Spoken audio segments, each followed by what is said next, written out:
Halo semuanya, selamat datang di channel Auto Driver. Di belakang saya ini adalah SUV terbesar dari Mercedes-Benz GLE 450 yang merupakan generasi ketiga dari GLS Class. Mungkin banyak dari Anda yang sudah pernah menonton video first impression dari mobil ini yang dibawakan langsung oleh Mas Fitra. Bagi Anda yang belum, silahkan klik link di atas. Nah, maka di video yang kali ini saya akan mengajak Anda merasakan langsung bagaimana pengalaman mengendarai SUV yang paling mewah dengan fitur berlimpah dari Mercedes-Benz ini. Tapi sebelumnya mari kita mengingat kembali bagaimana tampilan eksteriornya dan juga fitur-fitur yang terdapat di dalamnya.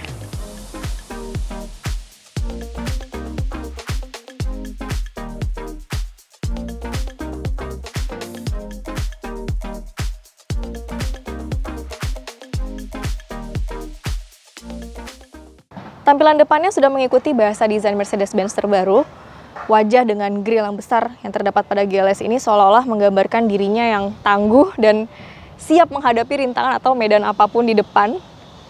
Dan nggak perlu takut juga kalau misalnya kita lagi di tengah hutan gitu ya misalnya dan gelap gulita. Karena memang selain si GLS 450 ini siap berjalan di trek off-road, Mercedes-Benz juga telah menyematkan teknologi canggih pada lampu depannya, yaitu multi-beam LED. Nah, teknologi canggih tadi diselimuti oleh lampu depan yang terlihat keren dan juga tegas. Nah, meski mobil ini terlihat tampilan depannya itu tangguh dan gagah, tapi menurut saya mobil ini tidak terlihat gahar seperti rivalnya BMW X7, sehingga perempuan yang suka mobil-mobil besar seperti saya itu masih merasa cocok-cocok saja mengendarai atau mengemudikan mobil ini. Oke, mobil ini besar dan tangguh, tapi saya setuju dengan kalimat Mas Fitra bahwa tampilan depan mobil ini tidak mengintimidasi. Mercedes-Benz juga telah memberikan sentuhan-sentuhan AMG pada GLS 450 ini atau biasa disebut dengan AMG Line pada bagian eksterior maupun interiornya. Salah satunya velgnya sudah menggunakan velg AMG 5 twin spoke light alloy dengan ring 21 dan ukuran ban 27545 untuk bagian depan. Kemudian untuk bagian belakang sama menggunakan ring 21 juga dengan ukuran ban 31540. Mobil ini memiliki kapasitas mesin 3000 cc, 6 silinder dengan turbo, yang menghasilkan tenaga 367 horsepower dan torsi 500 Nm, yang disalurkan ke keempat rodanya dengan sistem all-wheel drive atau biasa disebut dengan Mercedes-Benz 4MATIC. Nah, dia dapat tambahan tenaga lagi dari EQ Boost atau motor listriknya itu sebesar 22 horsepower dan torsinya sebesar 250 Nm. Nah, mobil ini diklaim oleh Mercedes-Benz bisa menempuh 0 hingga 100 km per jam dalam waktu 6,2 detik. Tapi nanti kami akan mencoba mengetesnya lagi di jalanan di Jakarta karena biasanya kondisi cuaca dan kondisi jalanan tiap negara itu berbeda sehingga menghasilkan angka yang berbeda juga. Oke, belakangnya ini simple. Dia ada garis lurus chrome yang membentang dari ujung kanan hingga ujung kiri. Kemudian untuk bagian lampunya ada bagian LED yang pastinya terlihat cantik dan manis kalau misalnya di malam hari. Sesimpel itu. Kemudian di bawah sini juga ada 2 aksen knalpot. Karena ini sebenarnya bukan knalpot asli. Kalau misalnya Anda sudah menonton video first impression Mas Fitra, knalpot aslinya tuh ada di bawah sini, kira-kira. Kemudian kalau kita mau buka bagasi bisa dari sini, atau kalau kita sudah ngantongin kunci mobilnya bisa dengan satu tendangan saja, maka dia akan langsung otomatis kebuka. Wah, ini bagasi untuk mobil dengan 3 baris seperti ini. Ini masih luas menurut saya. Bisa naruh koper dan barang-barang lainnya lagi. Kemudian di dalam sini, ini ada partisi yang bisa Anda gunakan untuk menutup barang-barang bawaan Anda, bisa dipasangkan di sini. Dan bila Anda tidak ingin menggunakannya, maka ada tempat proper di bawah sini, bisa dimasukkan saja dengan mudah seperti ini. Nah, begitu kita masuk ke dalam bagasinya langsung terlihat ada 3 tombol di sebelah kanan dan ada 3 tombol di sebelah kiri. Di sebelah kanan itu ada tulisan 3L, 3R, itu artinya kursi di baris ketiga, L itu kiri, left, kemudian right, kanan. Jadi ini untuk direbahkan satu-satu. Kemudian kalau misalnya kita mau naikin barang dan mobil ini rasanya ketinggian, tenang. Di belakang juga ada tuas untuk mengoperasikan air suspensionnya, sehingga ketika kita mengklik itu dia akan turun selama beberapa detik dan ini akan membantu kita menaik turunkan barang dari dalam bagasi. Kemudian kalau sudah juga tinggal dinaikkan lagi atau tutup pintu bagasi, maka dia akan otomatis naik ke atas kembali. Kemudian di bagian kiri juga sama, terdapat 3 tombol yaitu dua tombolnya untuk mengatur atau merebahkan kursi di baris kedua, kanan dan kiri. Nah, ini ada satu tombol lagi, tulisannya all, itu artinya merebahkan kursi di baris kedua dan baris ketiga secara berbarengan. Kemudian Anda akan mendapatkan kapasitas bagasi yang jauh lebih besar lagi sampai ke depan. Nah, kalau Anda sudah menonton video first impression Mas Fitra, pasti Anda sudah tahu bahwa di bagian bagasi sini saja, stick golf itu sudah muat, bahkan masih bisa naruh beberapa tas lagi atau barang-barang lagi yang tidak terlalu besar. Nah, tapi kalau misalnya kita rebahkan semuanya, maka kita akan mendapat kapasitas bagasi sebesar 2.400 liter, sangat luas. Bahkan sepeda ini aja bisa muat kalau saya masukkan ke bagasi ini. Ini adalah sepeda yang kami dapatkan dari Teknobike dengan merek BMC dari Switzerland. Nah, untuk tipenya ini adalah Team Machine SLR01 2021. Untuk karakter sepedanya sendiri ini adalah climbing bike atau altitude. Dan untuk beratnya, berat modulnya itu 1,9 kg. Dan untuk berat full bike-nya hanya 6,9 kg saja. Bahkan saya aja bisa mengangkat dengan satu tangan karena ini enteng sekali. Sekarang kita akan coba masukin sepeda ini ke bagasi.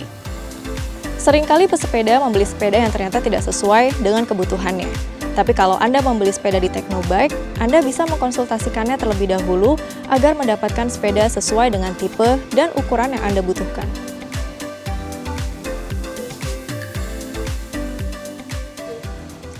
Nah, udah masuk sepedanya. Ini juga salah satu kelebihan mobil ini, kita nggak perlu ngelipet-lipet sepedanya seperti mobil lain. Kita tinggal masukin semuanya, terus pas mau bawa sepedanya jalan tinggal keluarin, langsung jalan. Nah.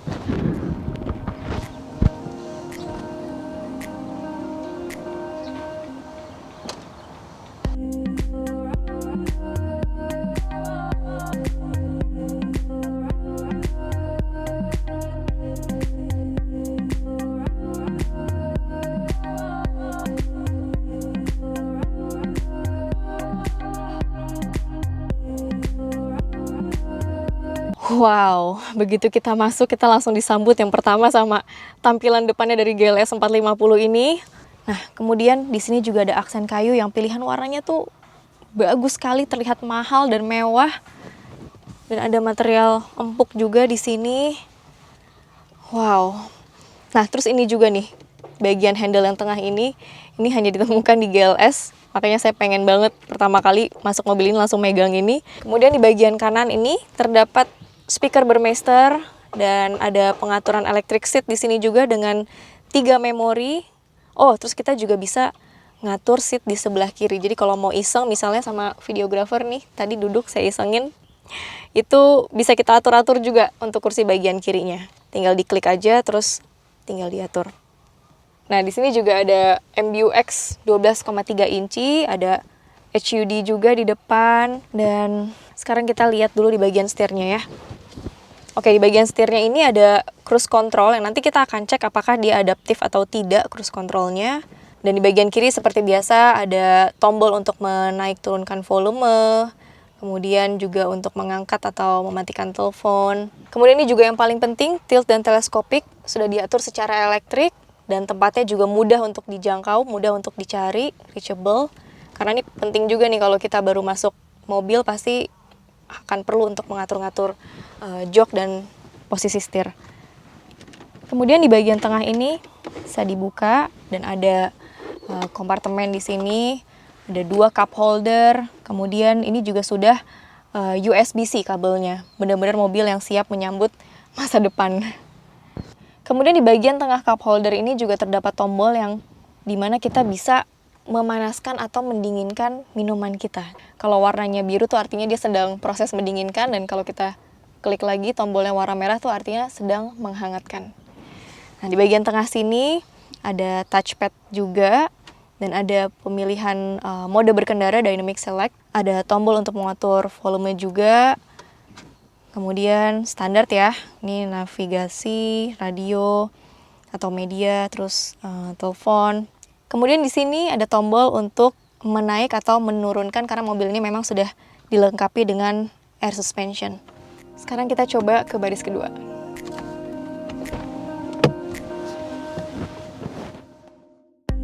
GLS 450 ini juga memiliki fitur unik bagi pengemudi, yaitu mengatur jok kursi elektrik ini secara otomatis dengan cara menginput tinggi badan Anda pada layar multimedia. Wah, baris keduanya benar-benar lega banget buat saya, sangat luas. Ada panoramic roof di sini yang membentang sampai ke baris kedua. Kemudian tinggi saya sekitar 160 cm dan Anda bisa lihat sendiri bahwa legroomnya ini begitu luas, headroomnya pun juga sama. Kayaknya memang pantas banget kalau mobil ini tuh dibeli sama bapak-bapak atau ibu-ibu yang memang pengen menikmati baris kedua, bukan hanya menyetir atau duduk di depan saja gitu.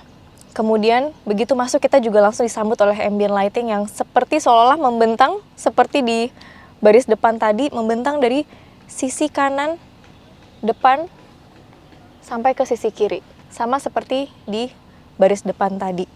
Kemudian di bagian handle door juga ada penerangan di sini dan di bawah jok baris 1 juga ada penerangan. Jadi kalau kita mau meluruskan kaki kita itu seperti ada terlihat juga ada lampu penerangan juga di situ.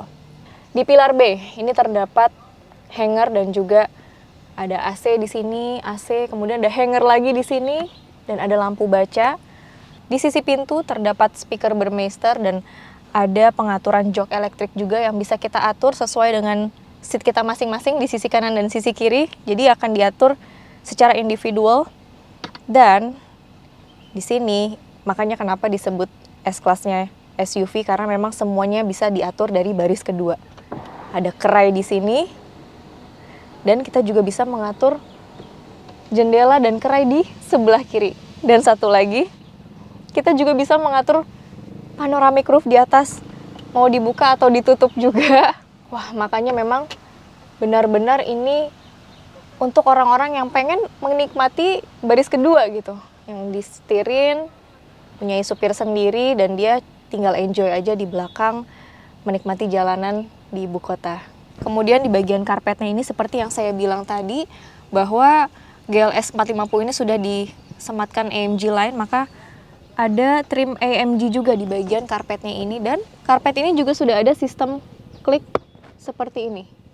Ada 2 sistem klik sehingga tidak perlu kalau kita gesek-gesekan kaki itu kita tidak perlu takut karpetnya akan berantakan kemana-mana karena ada si sistem klik itu tadi yang sangat membantu. Bagian depan ini juga terdapat kompartemen yang mungkin cukup untuk menaruh dokumen karena kan biasanya duduk di sini bos-bos gitu ya. Jadi mau naruh dokumen bisa diselipkan di sini. Ada 2 cup holder juga di sini yang satu ukurannya lebih besar, mungkin seukuran gelas biasa, dan satu lagi lebih kecil, mungkin seukuran gelas espresso tapi agak besar dikit. Nah, untuk AC di baris kedua ini dia dual zone. Jadi masing-masing tiap seat itu bisa mengatur tingkat kedinginannya sendiri-sendiri sehingga total dari baris depan dan baris kedua itu ada 4 macam zona pendinginan, bisa diatur masing-masing. Kemudian di bawahnya juga terdapat tempat penyimpanan lagi, banyak di sini ya tempat penyimpanan, dan ada 2 slot USB-C di dalamnya. Nah, ini dia yang saya tunggu-tunggu. Sayang sekali, kami kebetulan Autodriver adalah media pertama yang mendapat kesempatan untuk mereview GLS 450 ini, sehingga tabletnya ini masih tertinggal di pabrik Wana Herang. Padahal ini tablet MBUX yang saya tunggu-tunggu juga bagaimana pengoperasiannya di belakang sini. Kalau BMW seri 7 mungkin ada di bagian sini ya, di bagian depan masing-masing seat, ada 2 jadinya totalnya tabletnya.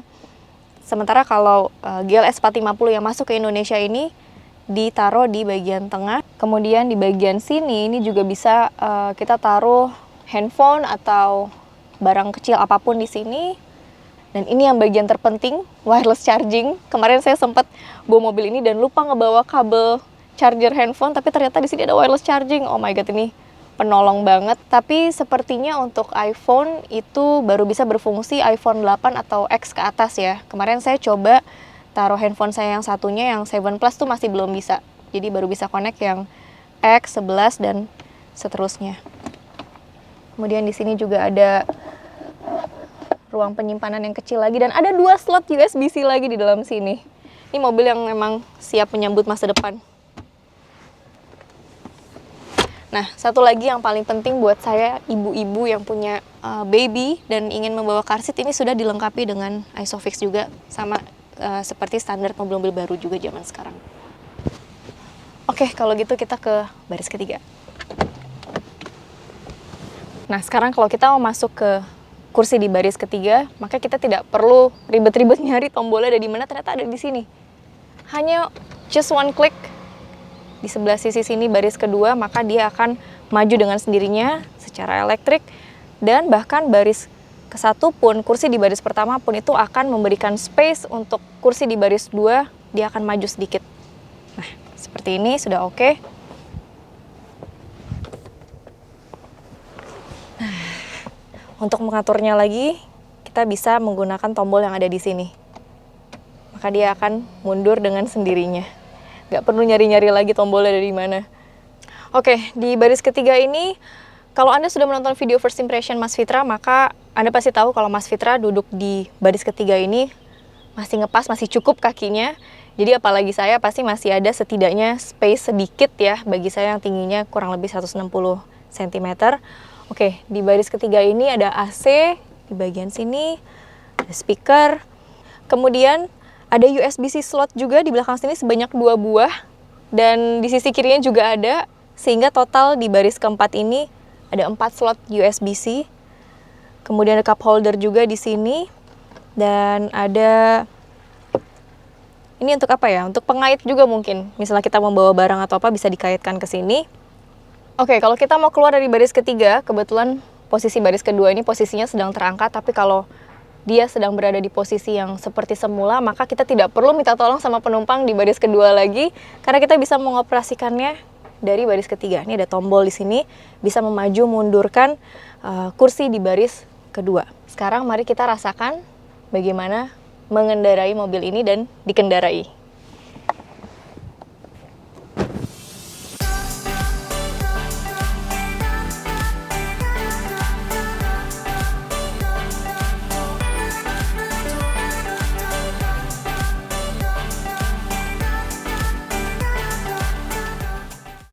Mobilnya besar, tapi ternyata mudah sekali untuk beradaptasi dengan mobil ini.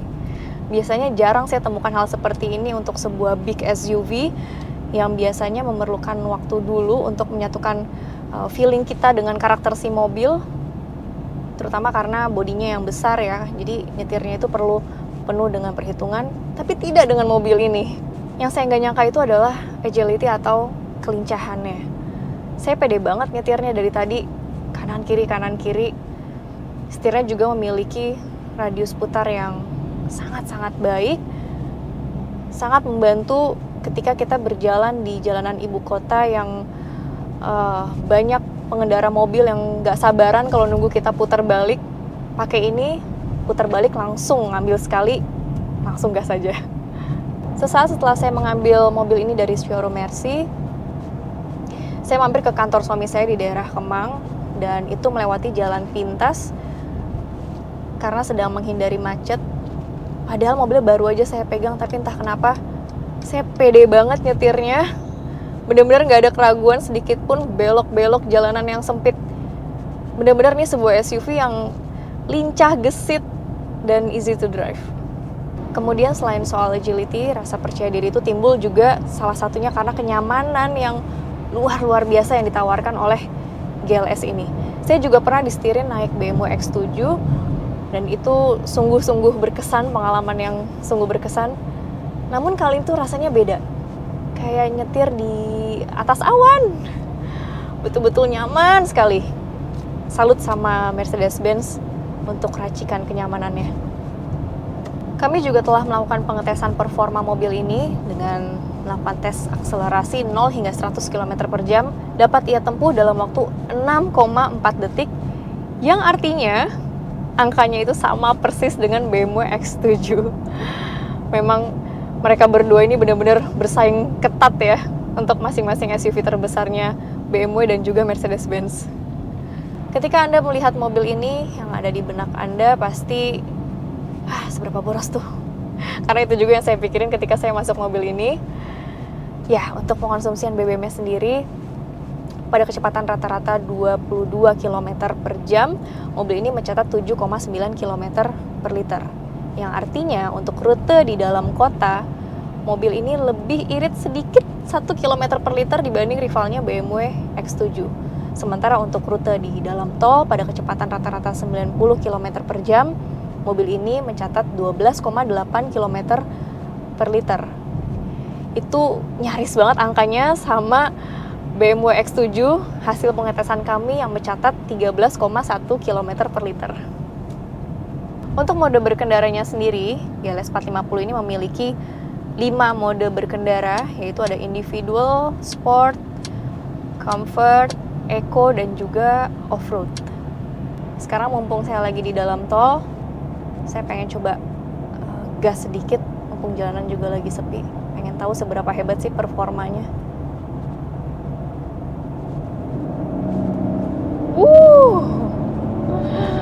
Tarikannya lumayan, padahal ini masih di mode yang comfort. Wah. Setelah puas menyetir mobil ini, saya sangat penasaran bagaimana rasanya menjadi penumpang di baris kedua dari SUV besar Mercedes-Benz ini.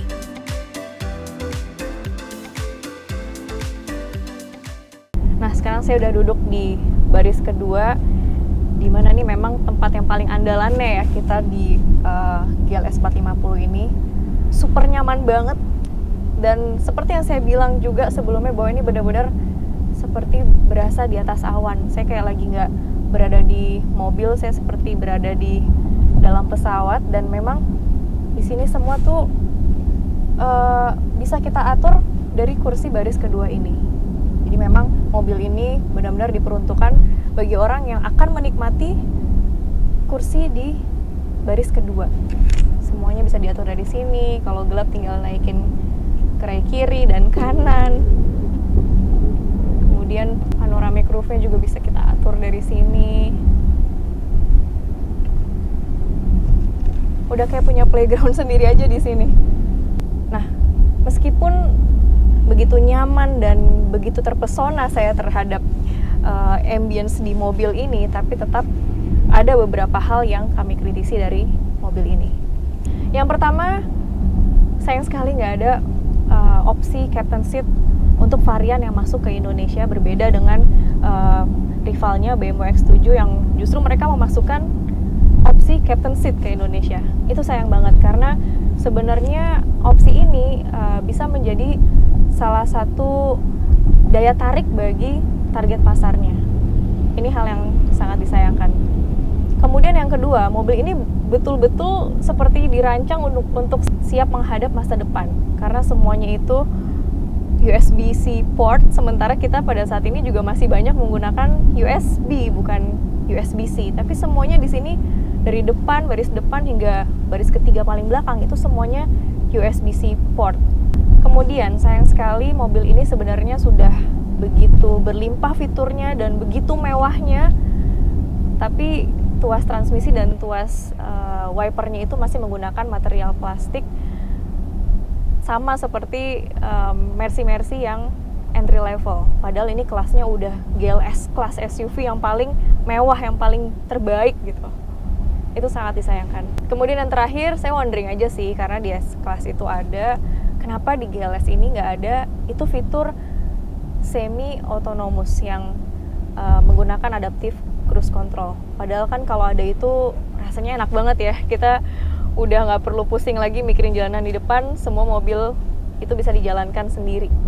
Mobil ini dijual dengan harga sekitar 2,6 miliar rupiah on the road. Bagaimana menurut Anda? Kesimpulan dari saya, ini adalah SUV besar yang easy to drive dan sangat mudah beradaptasi dengan mobil ini. Kemudian kalau Anda ingin membawanya dengan supir juga oke. Tapi kalau Anda juga ingin menyetir sendiri kemudian mengajak seluruh keluarga Anda di sini, itu juga bisa. Lalu mobil ini juga siap dibawa ke segala medan, dan yang paling penting adalah kemewahannya yang luar biasa dari mobil ini, baik dari eksterior maupun interiornya. Andaikan mobil ini memiliki opsi captain seat, maka saya rasa hampir tidak ada celah bagi rivalnya untuk menyaingi mobil ini.